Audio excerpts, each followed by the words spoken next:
దట్టమైన అడవి మధ్యలో ఉన్న ఒక చిన్న, మరచిపోయిన గ్రామంలో జీవితం నెమ్మదిగా ఆవిర్భవించింది. ఇక్కడ పిచ్చివాడు అనే ఆసక్తికరమైన చిన్న పక్షి నివసించింది. దీని ఈకలు సూర్యకాంతిలో పచ్చల వలె మెరిసిపోతున్నాయి. పిచ్చివాడు ఇతర పక్షులలా కాదు, అతను కలలు కన్నాడు.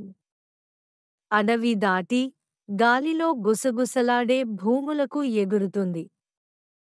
ఒక దురదృష్టకరమైన రోజు, పిచ్చివాడు అడవి నేలను అన్వేషిస్తున్నప్పుడు, అతను కోమ అనే ముసలి తాబేలుపై పడ్డాడు.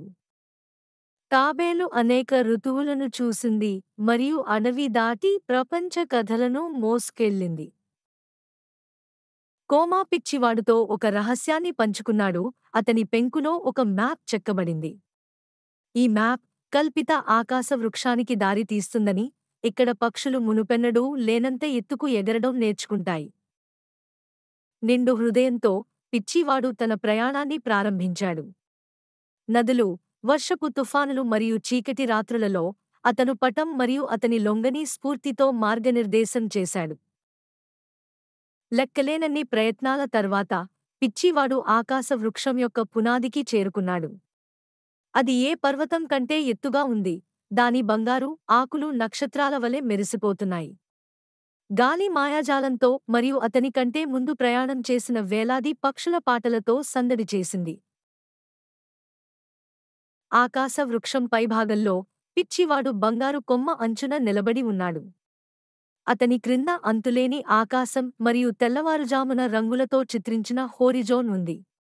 అతని కల నెరవేర్చడానికి అతను విశ్వాసం యొక్క అల్లకల్లోలం కావాలి. మరియు పిచ్చివాడు దూకుతున్నప్పుడు గాలి అతన్ని ఎప్పుడూ కలలుగన్న దానికంటే పైకి తీసుకువెళ్ళింది.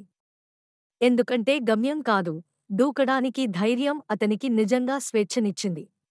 ఈ కథతో మేము మా వంతు ప్రయత్నం చేయాలని మరియు రియాలిటీ షో ద్వారా అందించబడిన కథను వదులుకోవద్దని మేము అర్థం చేసుకున్నాము. ఈ కథ మీకు నచ్చినట్లయితే దయచేసి లైక్ చేయండి మరియు షేర్ చేయండి మరియు సబ్స్క్రైబ్ చేయండి. Thank you all for giving support by the reality show.